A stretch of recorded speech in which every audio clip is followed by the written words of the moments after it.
भाई he really came like a James bond.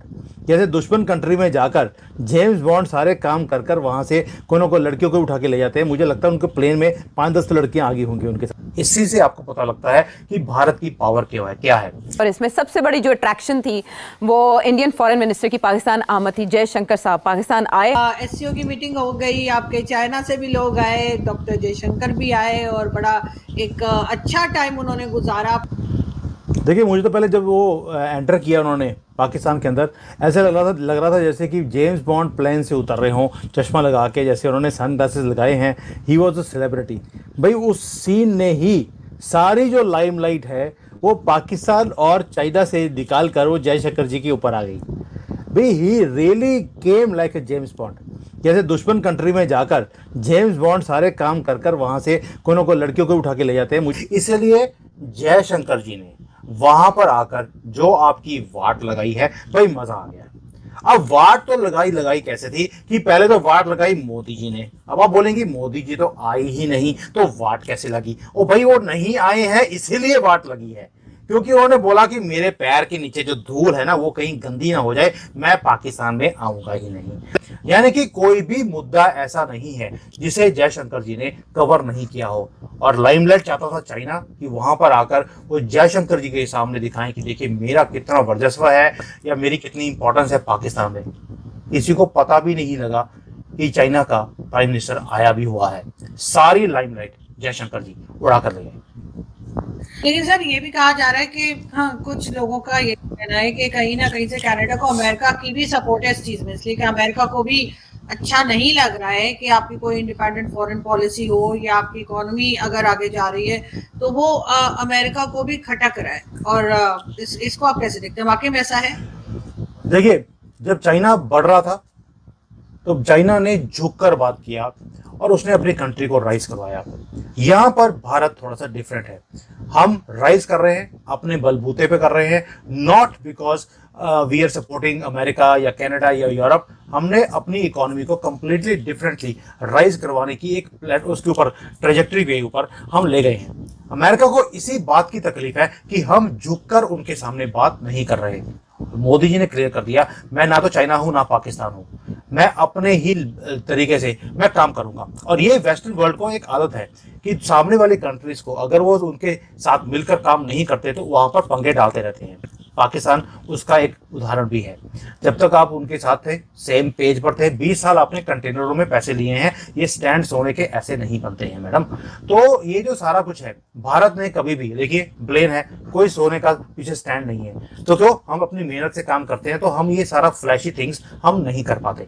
तो भारत में मोदी जी उसी काम कर रहे हैं जो भारत के इंटरेस्ट में है। अमेरिका को यही चीजें खलकती हैं, इसीलिए बार बार ये जो सारी टूल किट्स हैं ये क्रिएट की जाती हैं भारत में या उनकी कंट्री जो हमारी गवर्नमेंट है उसे एक कॉर्नर करने के लिए।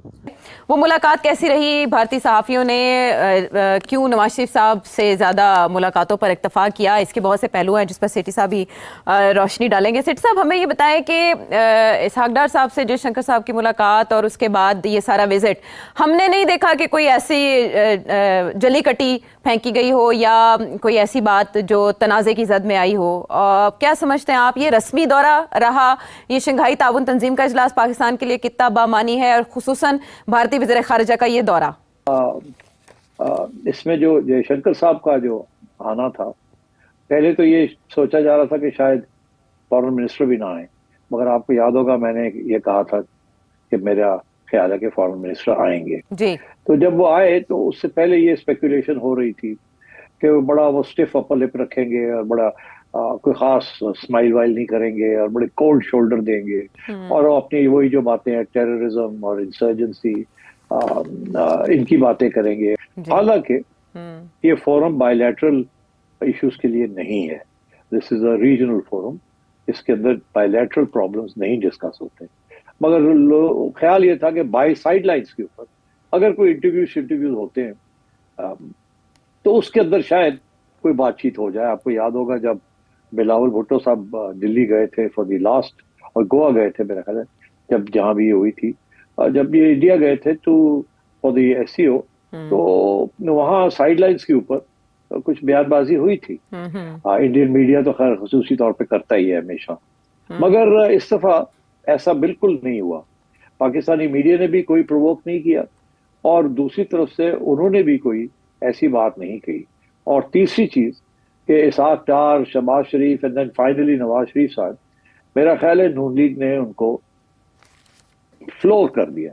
This is my assessment. उसकी वजह भी एक बड़ी क्लियर है कि बीजेपी को इस बात का पता है कि पाकिस्तान की तो अप एंड डाउन रहती है रिगार्डिंग इंडिया। आपको याद होगा जनरल बाजवा के जमाने में ये कहा गया था कि अब जियो इकोनॉमिक्स होगी, जियो पॉलिटिक्स या जियो स्ट्रेटजी नहीं होगी या जियो सिक्योरिटी नहीं होगी। तो उसका इशारा यही था कि अब इंडिया के साथ तजारत का थोड़ी सी धक्का लगाइए जरा की। तो आपको याद होगा कि इमरान खान साहब ने भी फिर भी फैसला किया कि हाँ हाँ व्हाई नॉट। भारत ने बहुत ही लंबे समय से पाकिस्तान पर नकेल कस कर रखी थी और उसका रीज़न ये था पाकिस्तान की anti India policy, cross border terrorism जैसी हालात पैदा करना। और इसी वजह से इंडिया ने आइसोलेट कर दिया था पाकिस्तान को पूरी दुनिया में डिप्लोमेटिकली, और पाकिस्तान से कोई भी बात नहीं कर रहा था। और इस वजह से वो बहुत ही ज़्यादा डेस्परेट नज़र भी आ रहे थे। लेकिन SCO समिट को होस्ट करने के बाद पाकिस्तानी मीडिया ऐसी बात कर रही है कि खुद एक्सटर्नल अफेयर मिनिस्टर जो भारत के हैं वो पाकिस्तान आए, और वो क्योंकि इतने ज़्यादा पॉपुलर हैं पूरी दुनिया में, खासकर वेस्टर्न हेमिस्फेयर में, और इस वजह से पाकिस्तान का आइसोलेशन ख़त्म भी हो गया है। और इसके अलावा पाकिस्तान के पास एक मौका है कि वापस से जो ट्रेड रिलेशंस हैं वो स्टार्ट करें इंडिया के साथ, क्योंकि पाकिस्तान फाइनेंशियली इस समय बहुत ही बुरे हालात में है। लेकिन असल बात ये है कि पाकिस्तान अभी भी आइसोलेटेड ही है, क्योंकि दुनिया में कोई भी ऐसा देश नहीं है जिसके पाकिस्तान के साथ बायलैटरल बहुत ही अच्छे संबंध हो। रही बात चाइना की, तो चाइना का और पाकिस्तान का रिलेशन एक लेंडर और रिसीवर का है। और अगर बात करें टर्की की, तो टर्की भी अब कुछ दिनों से बहुत ही संभल कर कदम उठा रहा है, पाकिस्तान को उस तरह से हेल्प नहीं कर रहा है।